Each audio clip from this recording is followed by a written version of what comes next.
Dead Cells is an experience that feels fresh in a slew of roguelikes. Developed by Motion Twin, this game was actually in early access on PC in 2017. It's officially out with its 1.0 update on Xbox One, PS4, and Switch. I picked this game up a few months ago thinking it would be right up my alley, and boy, I was so right.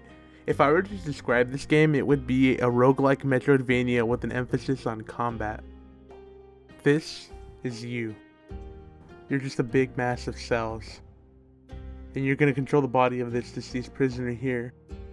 And it's going to be a long way up, and it's going to be hard. But, over time, maybe you can make it. As you traverse the dungeon, there will be plenty of monsters to fight, weapons, armor, abilities, and power-ups to find as well. Certain enemies will be dropping cells as well. They can be used to get power-ups such as additional health potions that you can use to heal, new items that can be bought or found in other runs. These cells can only be spent at the end of a dungeon section. If a player dies before then, they lose all their collected cells in progress. The combat is incredibly enjoyable. There's a certain satisfaction I feel when I get the perfect parry and deal damage with some of the larger swords in the game. The attention to detail in the weapons is one aspect that really shows the polish in Dead Cells. Heavy swords deal more damage, but their windup is slower, but man, those animations make it so worth it. There's even stuff like daggers that deal critical damage when you hit an enemy from the back.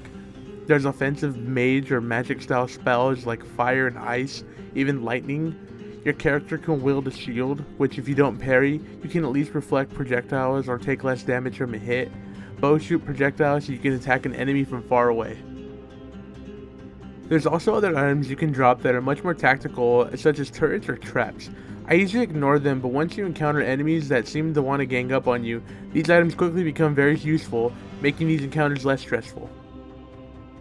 Some of the items you find will also have perks on them, such as inflicting 100% more damage when the enemy is on fire, inflicting bleed on an enemy giving residual damage, enemies will explode within a radius of one that has died, and other unique ones such as dealing 100% extra damage at the cost of taking 100% extra damage.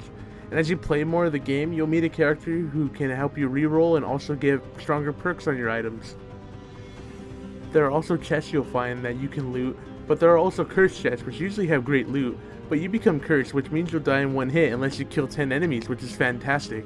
I think it really helps enable you with great risk and reward. As you find items, you'll notice that they have colors next to them. Red represents brutality, green is survival, and purple is tactics. You can upgrade these traits to get things such as stronger attacks, recover more HP, and have turrets or traps do more damage. You can also further upgrade your character with these traits, such as temporary attack buffs after killing an enemy. Each enemy you kill recovers your own HP. Gain HP each time a parry is successful, or things like increasing your overall HP.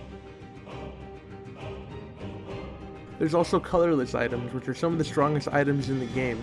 There was a time I found a colorless fire spell, and it synergized with a flame bomb I had, and a trap with a damage multiplier. So what happens was, the fire spell would make the enemies on fire, which then it would actually do double damage. On top of that, this bomb I had would react on top of it with doing a plus another 100%, and the traps had a damage multiplier for enemies on fire. So essentially I was at a 500% damage and everything was just on fire. Everything was crazy and I was just unstoppable. This game has so much depth into playing and figuring out which playstyle is your own personal preference.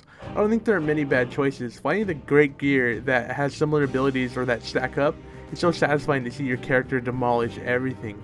I honestly love how the character itself feels to move and to rush into a room and handle every enemy, just drop down to the next area, slamming and destroying everything in sight. Personally, I feel that if you're going to try out a roguelike game, this is the one I doubt will disappoint most people. This game mixes up a lot of my favorite games of all time. Dead Cells is absolutely worth your time. If you enjoyed the video, please consider subscribing to the channel, leaving a comment or a like. I also stream very often on Twitch. Feel free to come by and hang out. We can talk about whatever you want. Link is below. Thank you.